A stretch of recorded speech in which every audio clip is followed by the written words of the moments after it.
בשיחה הבאה שלנו אנחנו עם מעיין זרי, צלמת ואומנית והזוכה במקום הראשון בקטגוריית דיוקנאות בתערוכה של עדות מקומית במוזיאון ארץ ישראל. אז קודם כל ברכות. תודה רבה. כל הכבוד. תודה. צילמת כמה עשרות נשים, נכון? מכל מיני זוויות.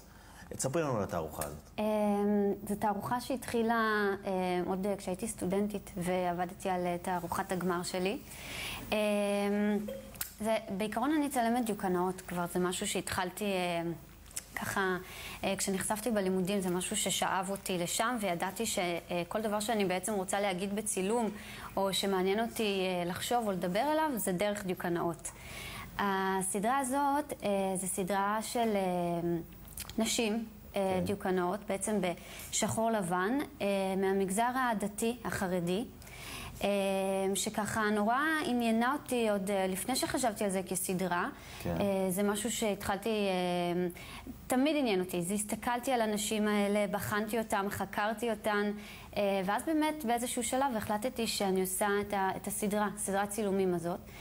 ועם כל מה שזה אומר, עם כל הקשיים והבירוקרטיות מסביב, חוץ שזה בעצם מרחוק ולא מקרוב ולשמור על הצניעות, ונכון? וקצת אנונימי. כי מי הם הבנות שהסכימו בכלל לבוא לצלם? זהו, אז העניין באמת זה להשיג את הבנות, את ההסכמה שלהן, לבוא ולהצטלם בסטודיו ולהשתתף בפרויקט הזה.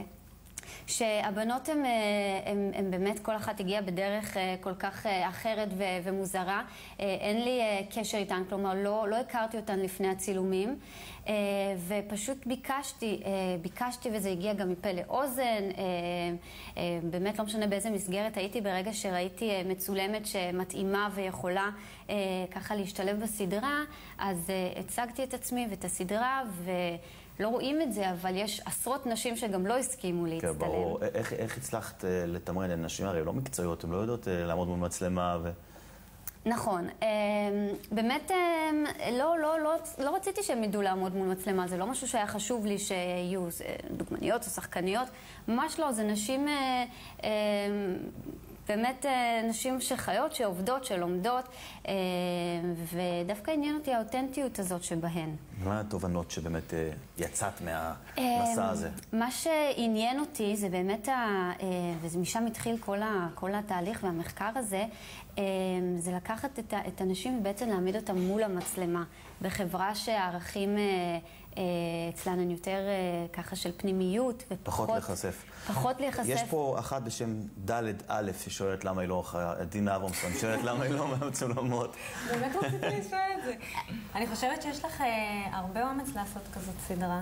זה באמת ברמה של אנשים שהמון זמן האומץ להעמיד ככה, אני רואה שממש נשים חרדיות, לא? נשים באמת, בשלב מסוים כבר לא כל כך עניין אותי איך הן מגדירות את עצמן, וזה לא היה נורא חשוב לסדרה, אם הן דתיות או חרדיות, וגם ראיתי שיש כל כך הרבה מגוון שנוצר, והחלטתי שאני פחות מתעסקת בזה, ויותר מתעסקת בצילום עצמו, בעמדה שלהם מול המצלמה, וברגע הזה שעניין אותי ללכוד ככה את הצילום. דינה, יש פה, בלי הדעה האישית שלך, פרשנות דתית, יש פה באמת, מעיין דניאלה, משהו חדש, נכון? ממש אומנות. מה שחדש כאן זה לא צלמת מול 50 נשים, עם רקדניות, עם קהל. מה שחדש זה לא שיש אומנות נשית, כי אומנות נשית במגזר כבר יש הרבה זמן, זה תחום אומנות נשית מקצועית, זכתה במקום הראשון. אז אני אומרת, זה לא מקצועית, זו החקירה.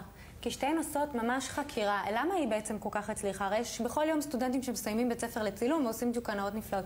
כי משהו בתוך זה נגע באישית. הבנתי שאת מגיעה ממקום ששואל את עצמך על האישה הדתית שיכולת להיות. היא חקרה את זה שם בתוך התמונות. וגם את עושה חקירה נפלאה שהיא אומרת לעצמה, כן עם כיסוי ראש, לא עם כיסוי ראש. אנחנו כן מראות את כל תפארתנו על הבמה, או אנחנו מצטמצמות. והמוכנות הזאת לבוא ולהעיז ולהגיד, רגע, זה לא ברור מאליו. שנייה רגע חכו, דיברתם פה על ריקוד, דיברתם על צילום, דיברתם על נשים. בואו נתאמת עם זה ונחקור את זה ונעיז גם אולי להגיע לתוצאות שהן לא כל כך מקובלות במגזר. זה באמת חדש, זו תופעה שאני מעודדת אותה. דינה, לסיכום ממש, כמובן, איפה אפשר ניתן לראות את התערוכה של הדיוקנאות? התערוכה הוצגה בהמון מקומות ברחבי הארץ.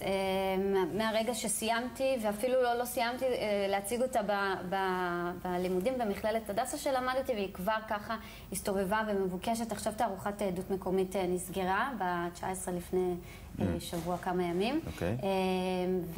ונראה. בקרוב, חפשו. דניאלה, מעיין, דינה, תודה רבה לכם. תודה רבה. שבת שלום לכולכן. יצירה פוריה. כדי לצפות ברעיון הזה שוב ובכל